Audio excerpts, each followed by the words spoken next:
to you from the newly launched Stephan Welz & Co. studios out in Nelson Mandela Square in Sandton, Johannesburg. Welcome to this edition of the Yard Bulletin. My name is Dumisi Dumedi, and as always, thank you so very much for staying with us. Who creates the city? Who actually shapes its future? Those are the questions the latest exhibition on at the Goethe Institute titled Weltstadt wants answers to. The exhibition is on until the 27th of August. Weltstadt, which in German means world city, literally, asks the question about who creates a city, right? Like, how are cities defined, how do they function, and who decides this? Because obviously there's a history of top-down planning processes, city planners, government deciding, how do cities function, how it should be, and they implement all sorts of measures to make it the way they imagine it should be. But obviously today there's a lot of kind of citizen initiatives, there's a lot of ways that people renegotiate those structures, rethink those structures, and involve themselves in projects that redefine the city. The Goethe Institute curated the exhibition, and it's a number of projects that were all realized in collaboration with the Goethe Institute and with local projects. So for instance, in Johannesburg, we've been working with 2610 South Architects and with the University of Johannesburg to realize Informal Studio Marlborough South.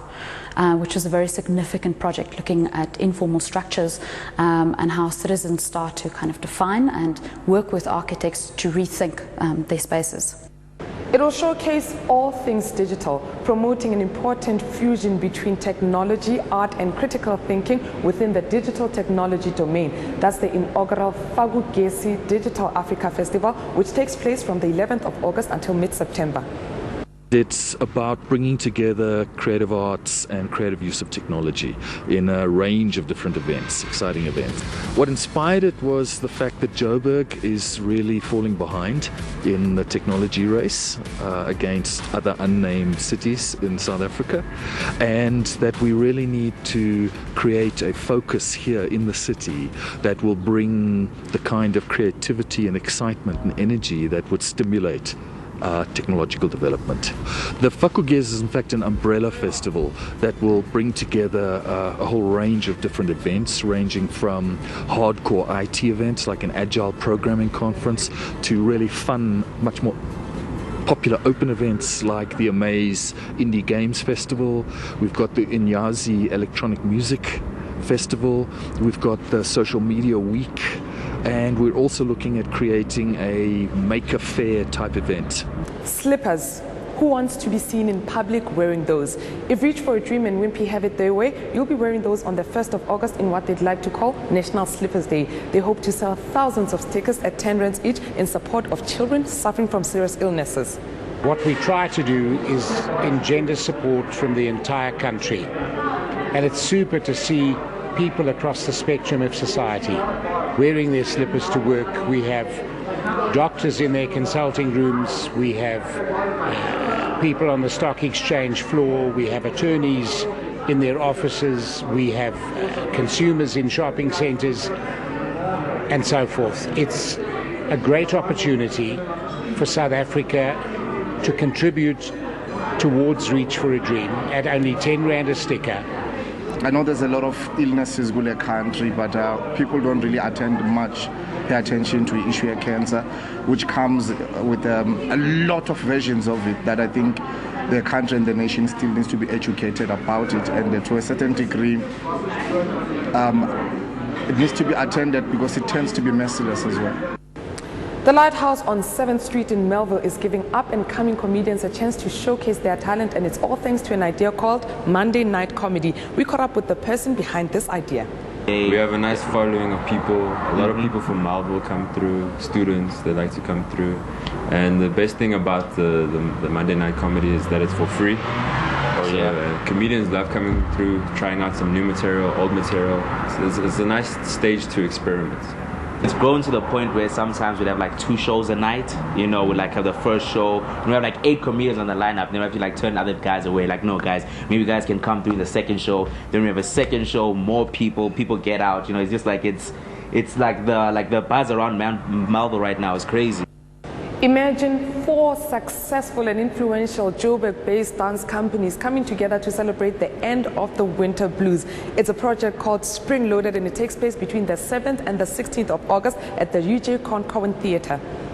I think it's important that the collaboration is happening now because the four companies are doing different works and they're doing different types of dances and different styles.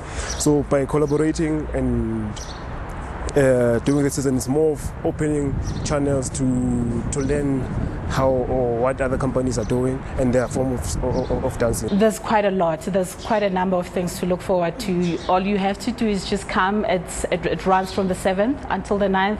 And also it's about empowering women since it is a Women's Month. So there's quite a lot to learn from, and there's quite a number of things that you're going to take from these different companies coming together and presenting these creative works which says something, and we're dealing with the issues within the society.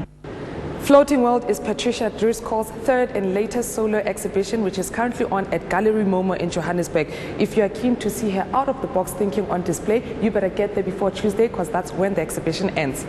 Floating world is a term that comes from the 16th century Japanese woodblock prints. And it lasted for quite a long time, and it was a move towards appreciating the moment. It's called the floating, fleeting world. And it's a move away from worrying about the world's troubles and concentrating on what makes life pleasurable. My work goes in phases, and it's a move towards simplicity in my work and perhaps in my life as well. You know, often I feel quite overwhelmed as a photographer.